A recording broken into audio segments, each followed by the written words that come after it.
sebetulnya imunisasi itu sangat penting, Mas Bobi, gitu kan. Tapi itu tidak menjadi mutlak ketika anak imunisasi itu tidak bakal kena penyakit gitu ya dok ya. Maksudnya seperti itu ya dok ya. Minimal tidak separah kalau tidak parah. Gejalanya tidak separah kalau dibandingkan dengan anak yang tidak imunisasi. Ya, karena saya sempat mendengar nih kabar kalau misalkan zaman dulu juga nggak imunisasi aman-aman aja gitu kan. Terus takutnya juga kandungan vaksinnya itu sendiri berbahaya gitu kan. Terus ada juga orang yang anti imunisasi nih, akhirnya cuma madu dan rumah dan lain-lain. Nah itu tanggapan seperti itu seperti apa dok?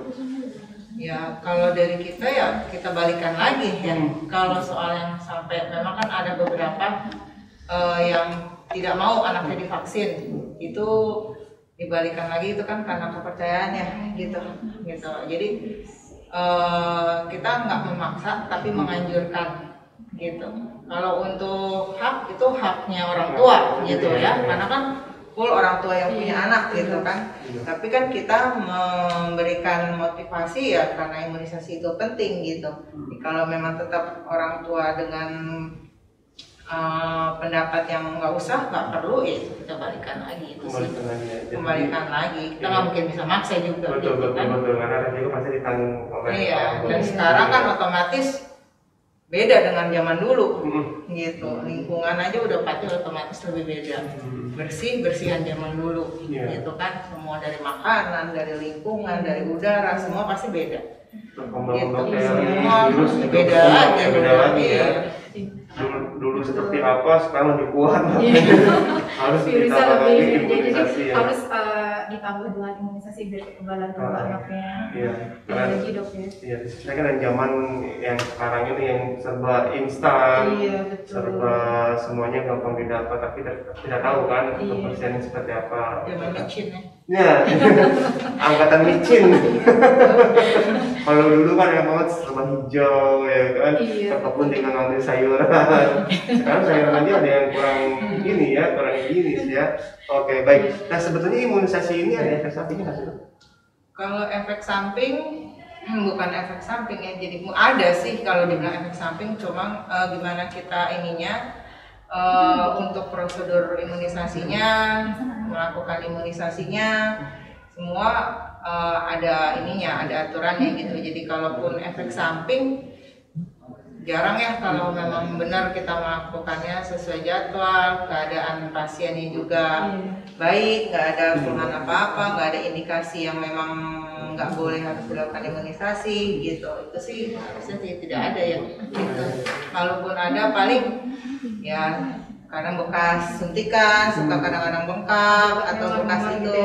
Kadang-kadang bengkak itu pun tergantung karena kan anak otomatis diimunisasi nangis, ototnya jadi bengkak kan. Kalau kita pas suntiknya memang lagi pas posisinya lagi nggak tepat, bisa jadi memang agak bengkak gitu. Tapi dengan dikompres, dengan itu sih nggak ada masalah. Iya, terus dok, aku mau tanya dok, untuk imunisasi itu yang baik itu boleh nggak sih kalau anak sakit itu dilakukan imunisasi dok? Pada saat sakit? Iya, pada saat sakit gitu. Ada kan misalnya, siapa tahu nih misalnya dengan adanya diberikan imunisasi, jadi sakitnya tidak separah misalnya, ya itu ininya gimana dok? Kalau kondisi saat imunisasi, otomatis anaknya harus sehat. Sehat dalam arti kadang kadang batuk pilek nih, gimana sih dok kalau batuk pilek nih boleh nggak diimunisasi? Boleh, tapi dengan catatan tidak demam. Gitu. Karena itu kontraindikasi kalau pasien dengan demam terus mau diimunisasi gitu, itu nggak boleh. Tapi kalau hanya batuk pilek biasa yang nggak sampai, kadang kan banyak yang cuma karena kadang batuk pilek biasa, itu sih nggak ada masalah, boleh aja diimunisasi, nggak ada kontraindikasinya.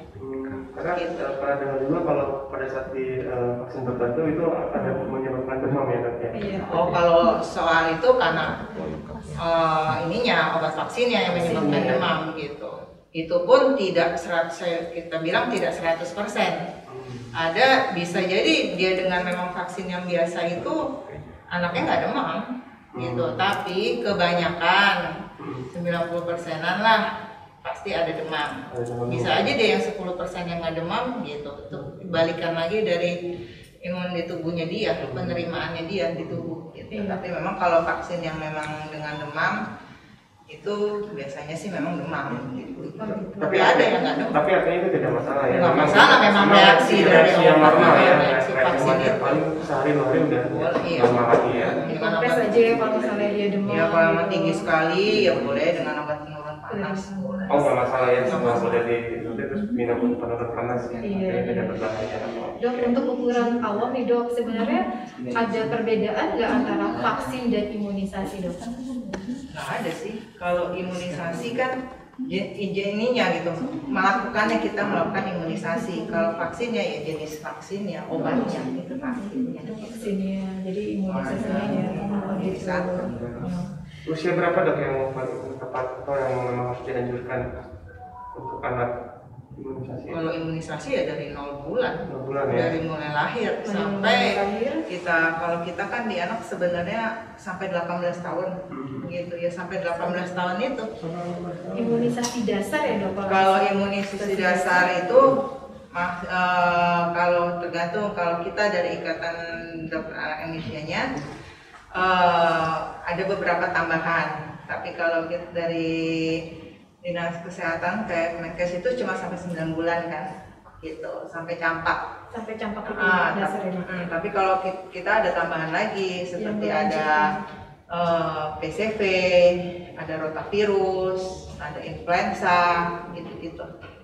Kalau misalnya dok, kita hanya melakukan si ibu itu hanya melakukan imunisasi dasar saja tanpa mengikuti imunisasi lanjutan, itu ada efek sampingnya nggak dok?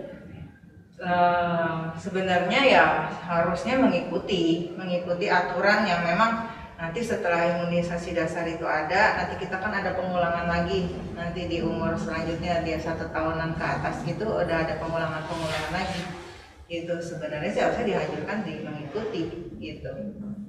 Jadi tetap harus mengikuti jadwal yang sudah diberikan Ya. Oleh dokter. Tapi ya untuk memang maksimal itunya, untuk dasarnya, namanya dasar kan berarti buat fondasi ya, buat daya tahan tubuh dia ya 9 bulan itu. Dari 9 bulan ya. Nah tadi dijelaskan kan kita kembalikan lagi kepada orang tuanya mau vaksin atau tidak. Nah sebetulnya apa yang sangat dikhawatirkan kalau sampai anak itu tidak vaksin sih dok?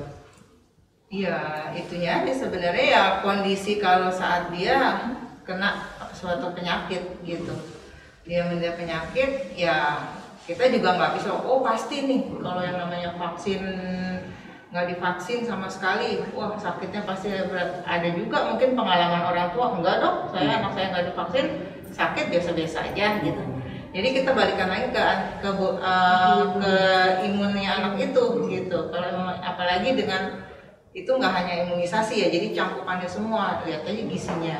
Kalau gizinya kurang, imunisasinya kurang, otomatis imun turun, udah otomatis itu gitu, otomatis juga akan lebih berat lagi sakitnya. Jadi nggak cuma juga dengan imunisasi yang diperlukan gitu, gizinya juga perlu. Nutrisi asupannya juga itu Bisa berpengaruh kepada perkembangan tubuh, Semua pertumbuhan pengaruh. otak dan semua ya. Mas Obi, ada pertanyaan nih dok dari Baik. @enik_67. Imunisasi harus bertahap atau boleh nggak imunisasi langsung dibarengi dok? 2 imunisasi ya? Iya.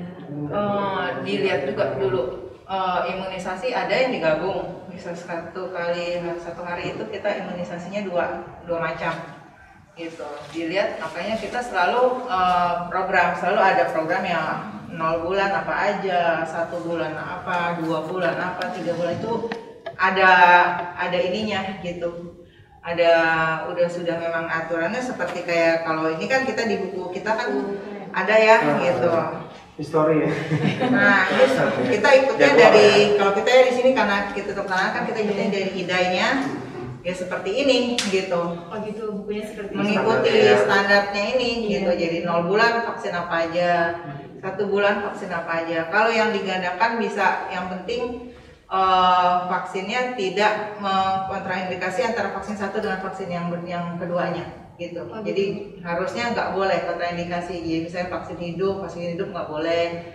Jadi nggak boleh gitu. Ada beberapa memang aturannya gitu. Tapi kalau untuk vaksin boleh nggak sih, vaksin 2 boleh aja, dilihat lagi.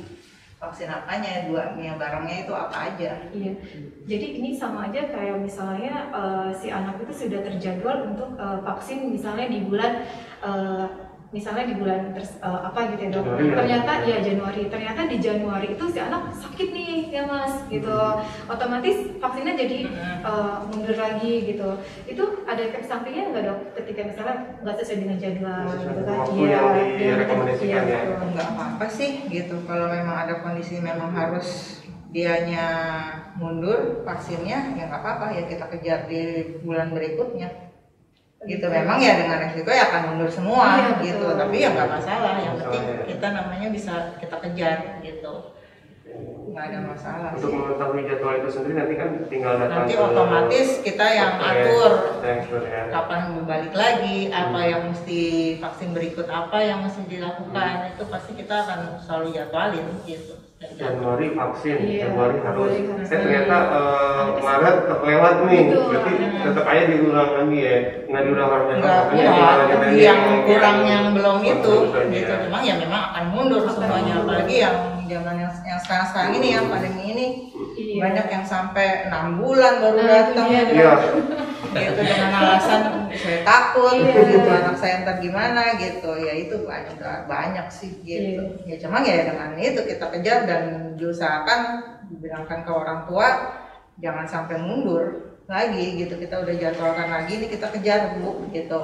Cuma ya kalau bisa ibunya ikutin kita gitu, jadi jangan ntar udah kita jadwalin tetap molor lagi, nggak datang gitu. Udah harus dikasih pengertian juga sih gitu dari awal ibunya gitu, orang tuanya khusus gitu. Nah di masa pandemi ini gimana dok? Yang datang apakah normal atau agak sedikit berkurang rata-rata nih? Otomatis sih berkurang, memang pasti berkurang gitu. Jadi nggak sesuai jadwal imunisasinya mas gitu. Tadi yang dokter sampaikan ada yang 6 bulan mundur gitu karena masa pandemi ini. Sebetulnya sih sebenarnya memang harus mengikuti sesuai dengan jadwal yang sudah ditentukan oleh dokter gitu. Jadi nggak usah takut ke rumah sakit mas. Nah ini teman-teman taksi desain IMC Depot dan Skandis ini tidak perlu takut ya kalau kita bawa kembali karena di rumah sakit IMC Tangerang sendiri juga kan selalu menerapkan protokol COVID-19 ya. Dari saya tadi masuk udah diperiksa. Udah diperiksa ya. Gimana mas tadi pas masuk mas? Ya itu kan disangkanya mau ngelamar ya. Mas masuk nggak pakai masker nggak boleh masuk. Nggak boleh masuk gitu kan. Iya tetap. Jadi nyaman gitu, walaupun tadi saya lihat rumah sakit yang di Tangerang tuh nggak pernah sepi ya, maksudnya ramai aja gitu kan. Nah tapi dengan SOP seperti itu kita jadi yakin gitu kan. Iya betul. Bahwa ini pasti sesuai nih dengan SOP. Jadi jangan takut ke rumah sakit IMC Tangerang untuk mengikuti imunisasi yang telah dijadwalkan oleh dokter. Begitu ya dok ya? Betul, karena imunisasi sangat penting banget gitu kan. Kalau dibilang wajib ya memang untuk demi kesehatan ya harus dilakukan gitu loh. Ya gitu. Oke, ini ada lagi nih pertanyaan nih dari netizen nih, @Rizky Kuncoro. Jenis vaksin apa yang tidak boleh disuntikan bersamaan untuk anak-anak dok? Oh, ada ya berarti ya? Yang ya maksudnya yang tadi saya bilang gitu.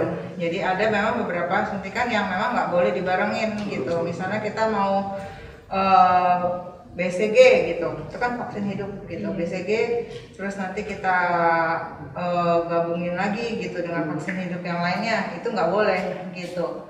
Jadi biasanya kalau ini aturannya boleh misalnya kita DPT gitu, DPT kita gabungin dengan rotavirus boleh, dengan PCV boleh, itu nggak masalah gitu.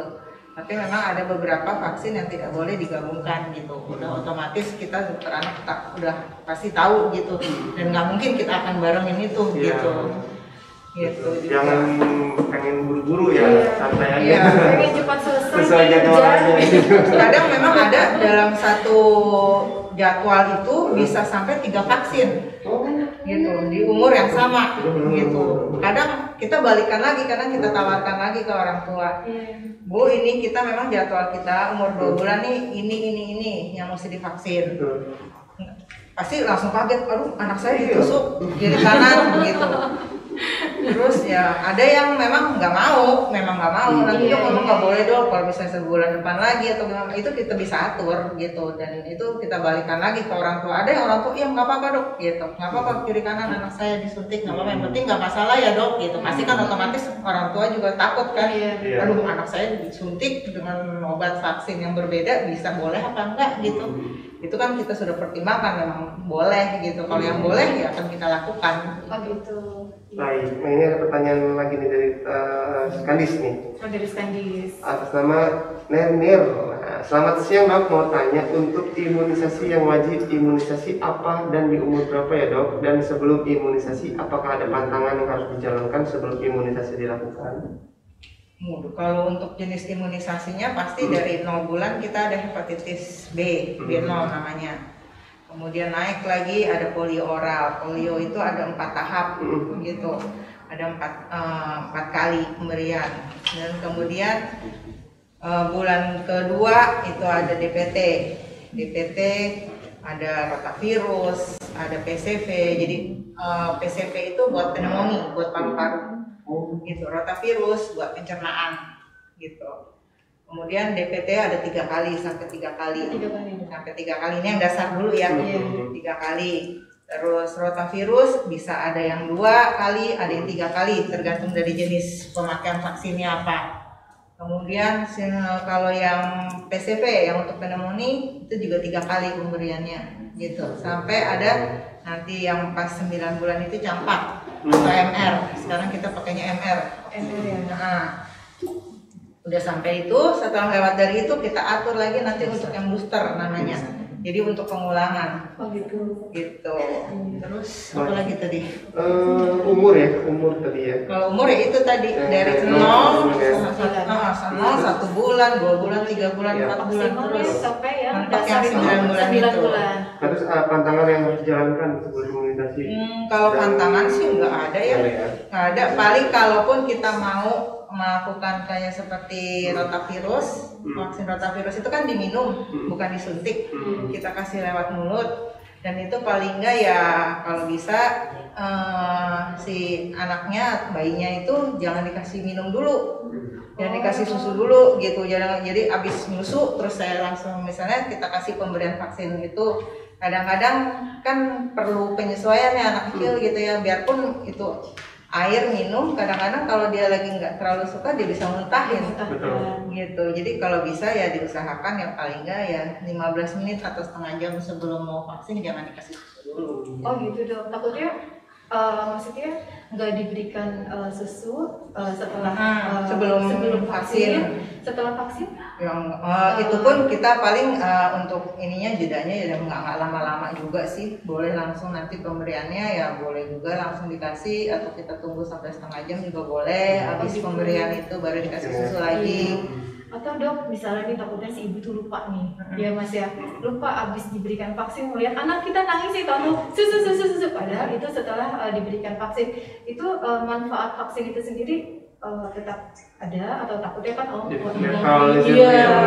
enggak sih, cuma kita yang kita takutkan aja, takutnya karena kita habis kasih minum vaksin itu perutnya lagi atau lagi penuh, apalagi bekas sebelumnya dikasih susu lagi, takutnya muntah dimakan lagi, jadi makannya belum terserap nih. Iya, khawatir daripada itu aja sih gitu kan. Sama dipastikan lagi jangan demam ya tadi ya.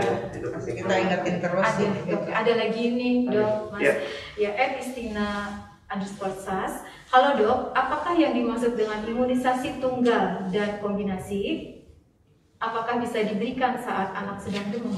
Tadi kalau untuk demamnya otomatis kita nggak bisa kasih gitu. Kalau anak dengan masih dalam keadaan demam, kita nggak kontraindikasi buat untuk vaksin gitu.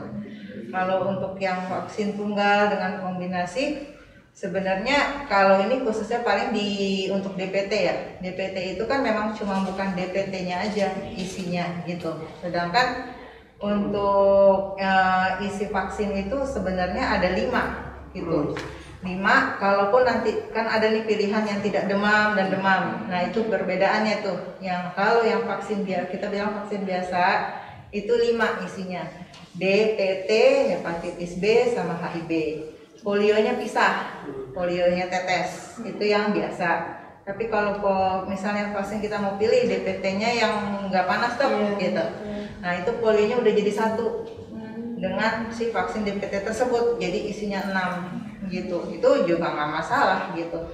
Dan yang harus misalnya vaksin tunggal, maksudnya misalnya dengan rotavirus atau dengan yang tadi PCV, itu nggak masalah dijadiin 1 gitu. Jadi nggak masalah mas. Iya. Ini memang ada beberapa orang yang memang bisa ya. Yang penting ya pasti harus dengan catatan-catatan yang pokoknya kita tahu dengan kondisinya juga anaknya gimana ya. Iya, sesuai dengan jadwal, sesuai dengan arahan dari dokter ya dok ya, gitu. Dan lihat kondisi si anak lagi, apakah dia sehat atau tidak gitu ya dok. Betul. Baik. Nah ini ada lagi dari Tang Citizen nih. Dari Risa kok bisa sih? Oke. Ada pantangan makanan setelah melakukan imunisasi nggak? Enggak Nggak ada ya? Nggak ada. Itu aja tadi. Pokoknya kalau vaksin yang seperti kayak rotavirus itu ya diusahakan coba ya jangan kasih langsung susu dulu aja gitu. Baik. Jadi jangan Ada jeda waktu lah paling tidak. seperti itu ya Kak Risa ya. Oke. Nah ini ada lagi nih pertanyaan jadi Robert Lobet nih. Bacanya Lobet terus gini. Apakah semua jenis imunisasi yang terlambat dari jadwal yang seharusnya dapat diberikan kapan saja tanpa pemeriksaan tertentu? Ya itu tadi kalau kondisi anaknya baik, nggak ada masalah, nggak ada apa, itu kita bisa langsung kasih. Cuma memang ada vaksin yang memang kalau telat kita harus periksa juga sebelumnya. Seperti contohnya vaksin BCG. Vaksin BCG itu kalau telat dilakukan lewat dari 3 bulan kita harus pemeriksaan. Oh gitu. Gitu. Namanya pemeriksaannya namanya mantap tes. Karena kan BCG sendiri itu fungsinya untuk TBC gitu. Jadi karena proses untuk pemberiannya kan itu dari sebenarnya usia sebelum 3 bulan gitu. Kalau diberikan lewat dari 3 bulan ya makanya kita perlu melakukan namanya mantap tes itu. Gitu aja. Kalau yang untuk imunisasi lain sih nggak ada masalah.